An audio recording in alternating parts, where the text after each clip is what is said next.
साथियों नमस्कार। पटना बिहार से मैं अमिताभ कुमार दास, आईपीएस 94 बैच, और आप देख रहे हैं मेरा अपना यूट्यूब चैनल दास बोले बिंदास।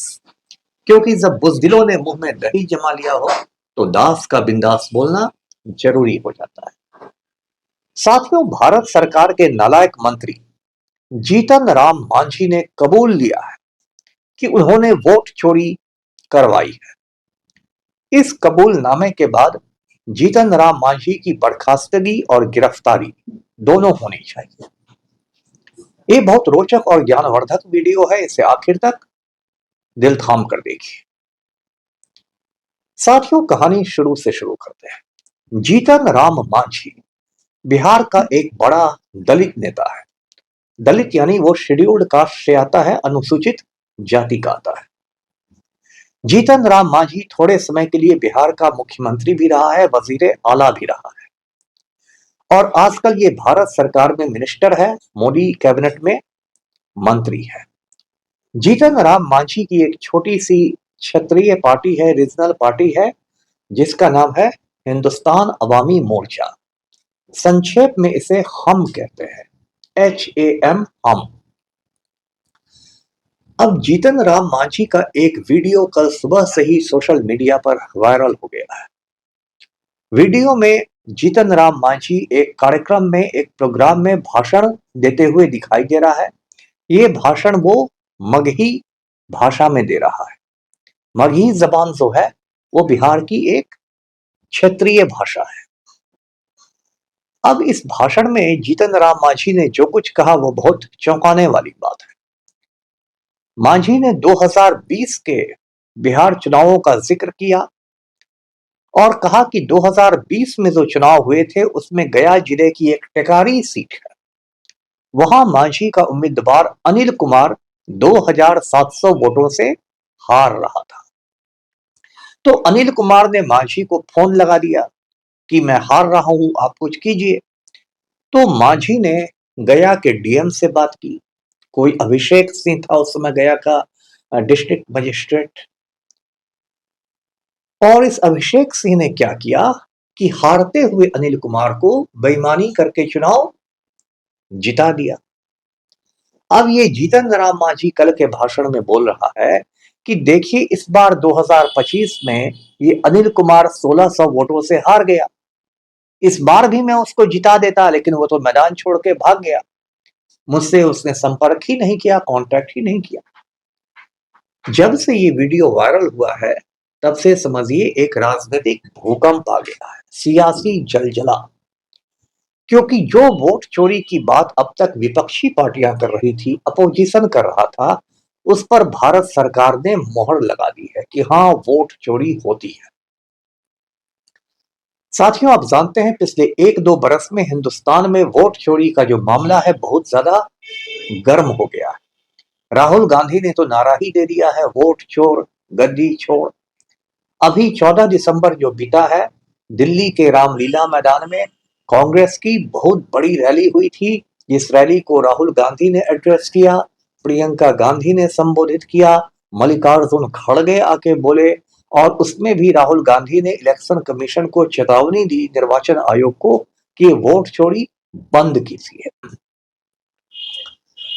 और इस तरह के इल्जामात लगाए जा रहे हैं कि हिंदुस्तान में जो ईवीएम होता है, जिसके जरिए चुनाव होते हैं, इलेक्ट्रॉनिक वोटिंग मशीन, ईवीएम को भी हैक कर लिया जाता है। और जो जगदानंद सिंह हैं, बिहार प्रदेश राजद के अध्यक्ष रह चुके हैं, उन्होंने ये इल्जाम लगाया है कि बिहार में जो चुनाव हुए हाल में, उसने हर ईवीएम में पहले से 25,000 वोट बीजेपी के डले हुए थे। तो ईवीएम हैकिंग की भी बात की जाती है। वोट चोरी का एक तरीका आजकल चुनाव आयोग ने ईजाद किया है, उसका नाम है SIR, special intensive revision. Hindi में इसको कहते हैं विशेष गहन पुनरीक्षण।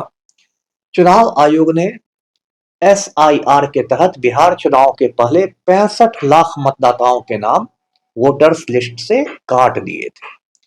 और अब पड़ोसी पश्चिम बंगाल से खबर आ रही है कि वहां भी 50 लाख से ज्यादा वोटरों के नाम काट दिए गए।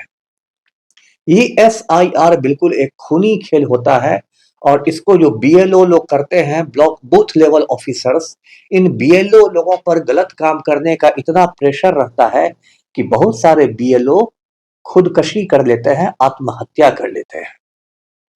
तो ये SIR का खूनी खेल होता है जो इलेक्शन कमीशन ऑफ इंडिया करवाता है भारतीय जनता पार्टी के इशारे पर। अभी जो इलेक्शन कमिश्नर है, चीफ इलेक्शन कमिश्नर हिंदुस्तान का, उसका नाम है ज्ञानेश कुमार। ये एक रिटायर्ड IAS ऑफिसर है जो मुन्नी से भी ज्यादा बदनाम हो चुका है। एक तो मुन्नी बदनाम थी और उससे भी ज्यादा ज्ञानेश कुमार बदनाम है।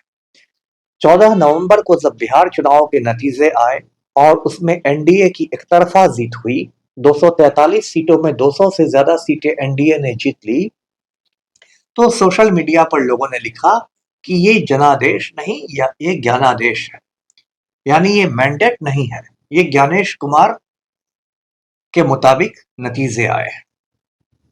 ज्ञानेश कुमार की बेटी है, वो IAS है, यूपी कैडर की है और आजकल नोएडा की यानी गौतम बुद्ध नगर की DM बनी हुई है। तो उसको बीजेपी की ओर से पूरा इनाम मिल रहा है। उसके पूज्य पिता जो बीजेपी की दलाली कर रहे हैं, उसका पूरा इनाम ज्ञानेश कुमार की बेटी को मिल रहा है। इसलिए आप सोशल मीडिया पर जाएंगे तो चुनाव आयोग का नाम लोगों ने चूना आयोग रख दिया है, क्योंकि ये मतदाताओं को चूना लगाता है, वोटर्स को चूना लगाता है। कुछ लोगों ने चुनाव आयोग का नाम केचुआ रख दिया है। केचुआ का मतलब हुआ केंद्रीय चुनाव आयोग, संक्षेप में केचुआ। केचुआ यानी अर्थवर्म, एक तरह का कीड़ा होता है जिसको बिहार में बहुत लोग चाली कहते हैं। ये एक रीढ़ विहीन कीड़ा होता है, इधर उधर मुड़ जाता है, तो इसलिए चुनाव आयोग का नाम केंचुआ भी रख दिया गया है। इलेक्शन कमीशन एक संवैधानिक संस्था है, जो भारत का संविधान है, हिंदुस्तान का आईन है, उसमें इलेक्शन कमीशन की बात कही गई है आर्टिकल 324 में। लेकिन चुनाव आयोग अब खुल्लम खुल्ला बीजेपी का दलाल बनके काम करता है। और एक दिलचस्प बात यह होती है कि जब भी चुनाव आयोग पर इल्जाम लगाए जाते हैं तो बीजेपी के प्रवक्ता, बीजेपी के स्पोक्समैन कूद जाते हैं चुनाव आयोग का बचाव करने के लिए। साथियों, पिछले 1-2 साल में राहुल गांधी ने कई प्रेस कॉन्फ्रेंसेस किए हैं, कई संवाददाता सम्मेलन किया है, और जहां उन्होंने बिल्कुल आंकड़ों और तथ्यों के साथ बताया है, फैक्ट्स और फिगर्स के साथ, कि किस तरह हिंदुस्तान में वोट चोरी हो रही है।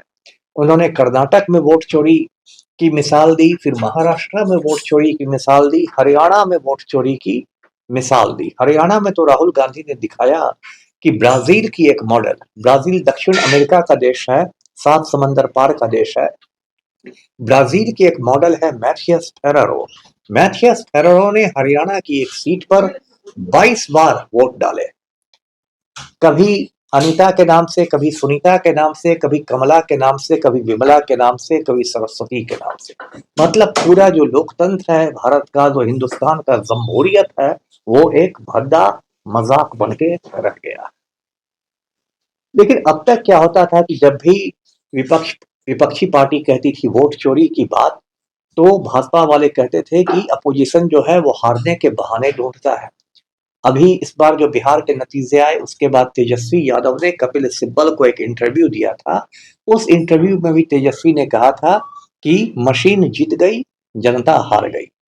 तेजस्वी ने कहा कि बिहार की जनता बदलाव चाहती थी, लेकिन EVM बदलाव नहीं चाहता था। मतलब साफ साफ उन्होंने वोट चोरी के इल्जाम लगाए। जन स्वराज पार्टी का खाता भी इस बार बिहार चुनाव में नहीं खुला। तो जन स्वराज पार्टी के नेता प्रशांत किशोर ने कहा कि कुछ अदृश्य शक्तियां, कुछ इनविजिबल ताकतें जो हैं, वो इसके पीछे काम कर रही थी, और कांग्रेस तो लगातार वोट चोरी की बात कर ही रही थी। लेकिन अब जीतन राम मांझी ने उस पर मोहर लगा दी है कि हाँ भाई, वोट चोरी तो होती है। अब देखिए होना क्या चाहिए। होना ये चाहिए कि जीतन राम मांझी जैसे वोट चोर को एक दिन भी भारत सरकार में मंत्री बने रहने का अधिकार नहीं है। जीतन राम मांझी को कान पकड़ के बर्खास्त करना चाहिए। ये बिल्कुल बेशरम आदमी है, निर्लज्ज आदमी है। ये वोट चोरी भी करता है, और एक तो कहावत है कि एक तो चोरी उस पर से सीना जोरी, ये सीना जोरी भी करता है। दूसरी बात यह है कि वोट चोरी के इल्जाम में जीतन राम मांझी पर एफआईआर होना चाहिए और उसकी गिरफ्तारी होनी चाहिए। ये जीतन राम मांझी जैसे जो फर्जी दलित नेता हैं, ये बड़े-बड़े डायलॉग मारते हैं, बाबा साहेब अम्बेडकर की बात करते हैं और बड़ी-बड़ी बातें करते हैं। लेकिन क्या अम्बेडकर ने आपको यही सिखाया था कि वोट चोरी करवाओ? आज अम्बेडकर की आत्मा को कितना कष्ट हो रहा होगा, बाबा साहेब अम्बेडकर की रूह को आज कितना दर्द हो रहा होगा, ये वही जानते होंगे। और ये जीतन राम मांझी ने तो पूरा प्राइवेट लिमिटेड बना रखा है अपनी पार्टी को। खुद ये भारत सरकार में मिनिस्टर है, इसका बेटा संतोष सुमन बिहार सरकार में मिनिस्टर है, इसकी बहू दीपा मांझी इमामगंज से एमएलए है। पूरा खानदान ही इसका पॉलिटिक्स कर रहा है।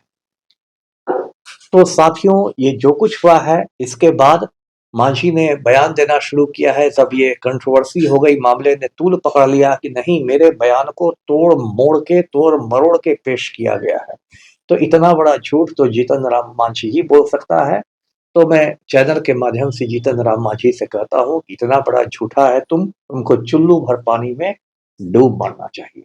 तो साथियों, वीडियो को लाइक करें, शेयर करें, चैनल को सब्सक्राइब कीजिए। धन्यवाद। जय हिंद।